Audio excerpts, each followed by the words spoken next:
Hello friends, good morning. Okay. आज हम लोग ना डिस्कस करने जा रहे हैं भारत पे जो मुस्लिम आक्रमण हुए थे उनके बारे में। ठीक। तो जो भारत में मुस्लिम आक्रमण हुए थे ना, इनको हम लोग 3 पार्ट में डिवाइड करके पढ़ते हैं। पहला जो अरब वाले जो आक्रमण किए थे, जिसमें आपको आ जाते हैं मोहम्मद बिन कासिम, उनके बारे में। सेकंड हम लोग जो तुर्क वाले जो आक्रमण करा था ना, मोहम्मद गौरी एंड गजनबी, उनके बारे में पढ़ेंगे। ठीक। तो पहले हम मोहम्मद बिन कासिम के बारे में जान लेते हैं। तो मोहम्मद बिन कासिम जो है ना, उन्होंने भारत पे 2 बार आक्रमण करा था।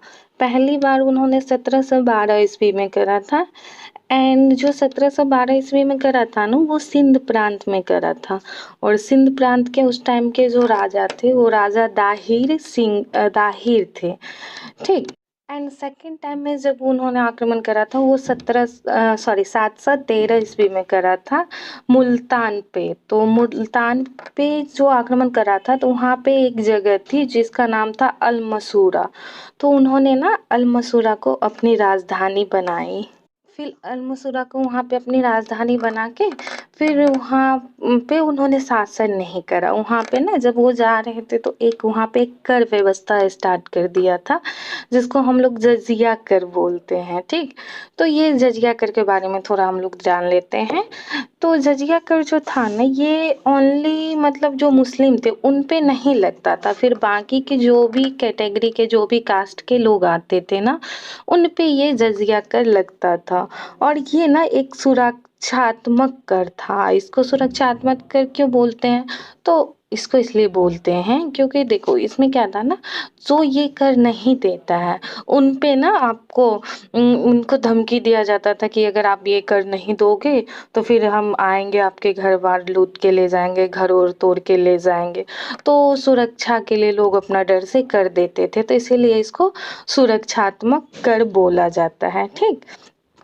ये कर ना फिर आपको 5 व्यक्ति पे नहीं लगता था, जिसमें से एक जो बच्चे लोग थे उस पे ये कर की छूट थी। बूढ़ा जो लोग थे, वृद्ध लोग जिनको हम लोग बोलते हैं, उन पे छूट थी।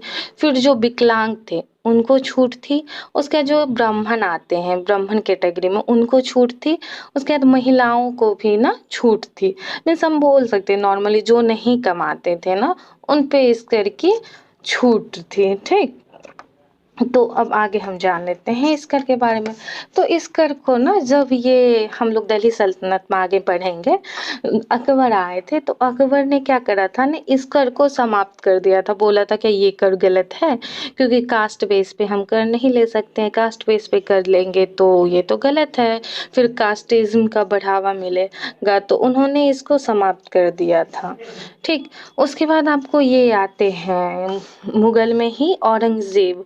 तो औरंगजेब ने क्या करा, फिर से इस कर को स्टार्ट कर दिया। औरंगजेब तो थे थोड़ा क्रूर शासक, तो उन्होंने फिर से ये कर को स्टार्ट कर दिया। तो फिर आगे ना इसमें एक आते हैं ये मोहम्मद शाह रंगीला।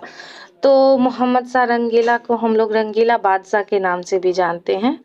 तो उन्होंने क्या करा, ये जजिया कर को पूरी तरह समाप्त कर दिया। उसके बाद ना कोई नहीं जजिया कर को ये फिर से स्टार्ट करा था। तो यहीं पे जजिया कर समाप्त हो गई। तो जो ये हम लोग मोहम्मद बिन कासिम के बारे में पढ़ रहे थे, तो इन्होंने ऐसे ही आए, अपना आक्रमण किए, लूट उट के चले गए।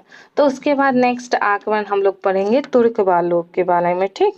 अब तुर्क आक्रमण जो था ना, वो सबसे पहले जो तुर्क वाले करा था, वो सुबकतगीन करके थे, जो मतलब 1986 में आक्रमण करा था। और इन्होंने ना गुजरात और राजस्थान वाले एरिया में आक्रमण करा था, और मतलब उसको कब्जा कर ली। और उसके बाद वहाँ से जो भी लूटना था, उनको धन दौलत सब लूट उट के अपना वो चले गए। जो आता है ना, तो इसके इनके बाद तो इनका बेटा आता है तुर्क से, जिनका नाम था महमूद गजनबी।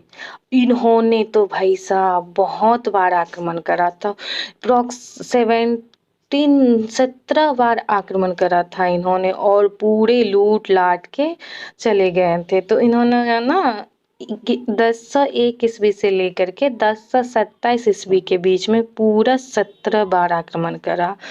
इनका जो एक आक्रमण थी ना 1025 ईस्वी में, जो बहुत ज़्यादा फेमस हो गया। इन्होंने क्या करा था ना, इसमें सोमनाथ के मंदिर को ना पूरा लूट लिया था, पूरी बुरी तरह से। बहुत सारा धन दौलत सोना चांदी लेके अपना रिटर्न जा रहे थे। ये इनकी 16वीं आक्रमण थी। ठीक। तो जब ये लूट के जा रहे थे ना, तो ये तो आते थे वही सिंध वाले एरिया से, अफगानिस्तान होके ऊपर, जो फिलहाल अभी प्रेजेंट टाइम में पाकिस्तान है।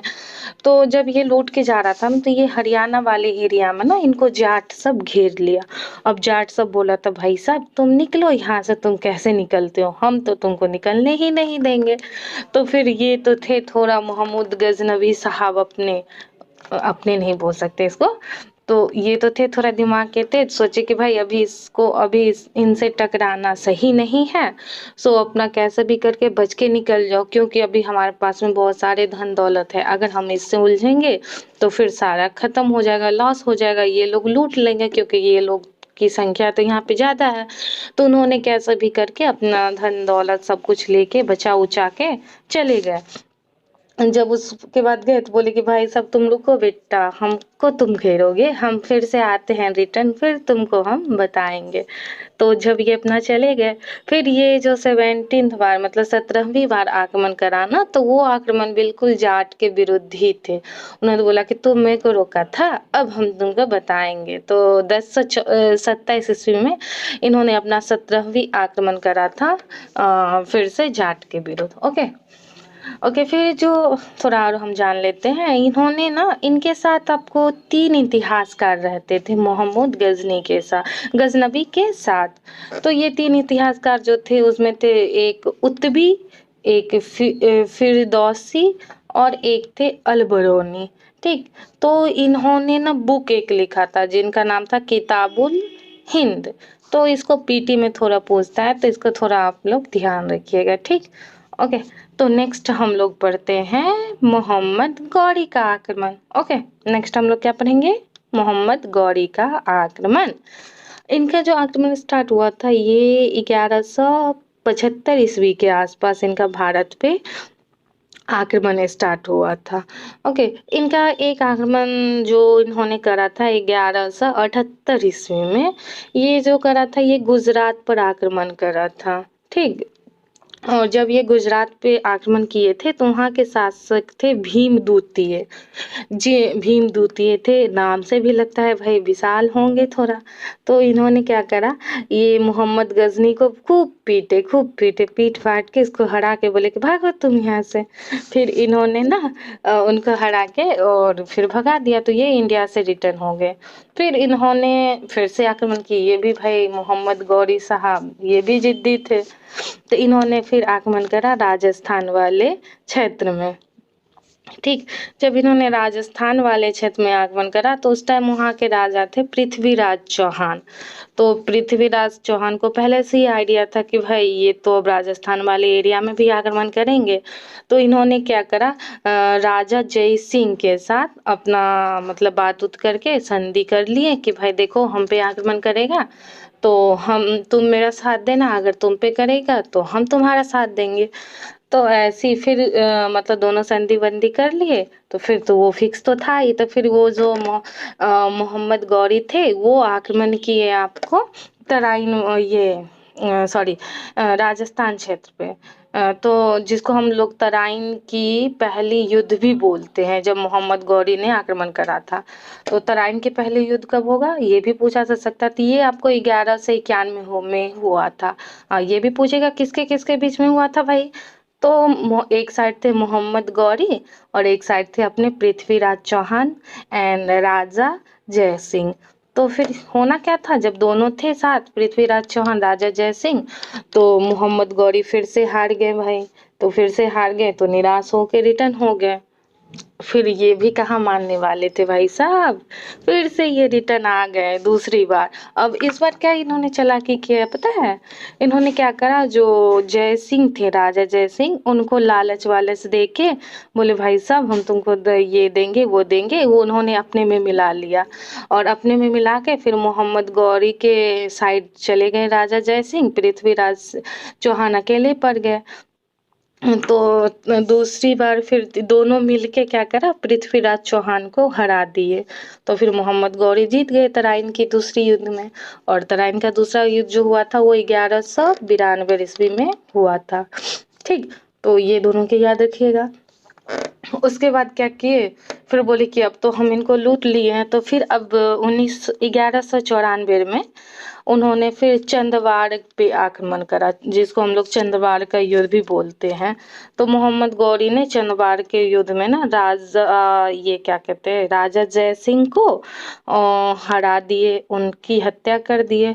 फिर ये पृथ्वीराज चौहान उन पे भी आक्रमण करके उनको भी बंदी बना लिए और उनके साम्राज्य को जीत लिए, उस पे अपना कब्जा कर लिए। ठीक, और कब्जा करके फिर ये रिटर्न जा ही रहे थे ना, तो इनके साथ पता है, ये मतलब इनके साथ जो थे ना 3 गुलाम रहते थे, जिनमें से एक का नाम था कुतुबुद्दीन ऐबक, सेकंड का नाम था यालदोस और थर्ड का नाम था कुबाजा। तो कुतुबुद्दीन ऐबक ना, ऐबक के साथ ये जो मोहम्मद गौरी है उनकी बेटी मतलब प्यार व्यार करते थे, शादी कर लिए। अब तो बेचारा फंस गया क्योंकि था तो वो गुलाम। तो ये जो एरिया जीते थे ना ये पृथ्वीराज चौहान वाले और राजा जय सिंह वाले, तो वो उस एरिया को इन्होंने क्या करा, इनको दे दिया अपने दामाद को जो कुतुबुद्दीन ऐबक था, और बोले कि भाई तुम लोग यहाँ बस जाओ, अब कर ही लिए हो शादी तो अब क्या कर सकते हैं।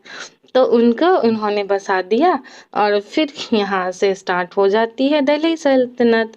फिर इन्होंने गुलाम वंश की स्थापना करा, गुलाम वंश की स्थापना करके आगे दिल्ली सल्तनत बसेगा, तो हम लोग आगे नेक्स्ट क्लास में देखेंगे। ओके, जो इनका पता है तराइन का थर्ड युद्ध भी, तीसरा युद्ध भी होता है, जो कि याल्दोज और इल्तुतमिश के बीच में होता है। अब इल्तुतमिश कौन है, तो ये हम लोग आगे जब दिल्ली सल्तनत गुलाम वंश के बारे में डिटेल से पढ़ेंगे तो हम लोग इसके बारे में जानेंगे। ठीक, तो हम लोग थोड़ा दिल्ली सल्तनत का देख लेते हैं भाई, क्या कैसे है ट्रिक रुक। तो दिल्ली सल्तनत का जो समय काल चला ना वो 1206 से 1526। तो अब दिल्ली सल्तनत इतना दिन चला, उसके बाद आ जाते हैं हमारे मुगल वंश। मुगल वंश के बाद अंग्रेज लोग आ जाते हैं उन्हीं के टाइम में। फिर अंग्रेज लोग को भगाने के लिए फिर स्वतंत्रता सब होता है, उस सब के बारे में हम लोग मॉडर्न हिस्ट्री में आगे भी देखेंगे।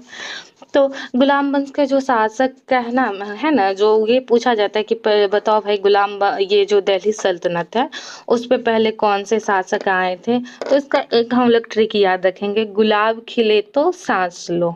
ठीक, ट्रिक क्या है, गुलाब खिले तो सांस लो। तो गुलाब से तो हो जाएगा गुलाम वंश, खिले मीन्स खिलजी वंश, सेकंड खिलजी वंश आ गए। तो मतलब थर्ड तो से हो गया तुगलक वंश, जो थर्ड तुगलक वंश आ गए।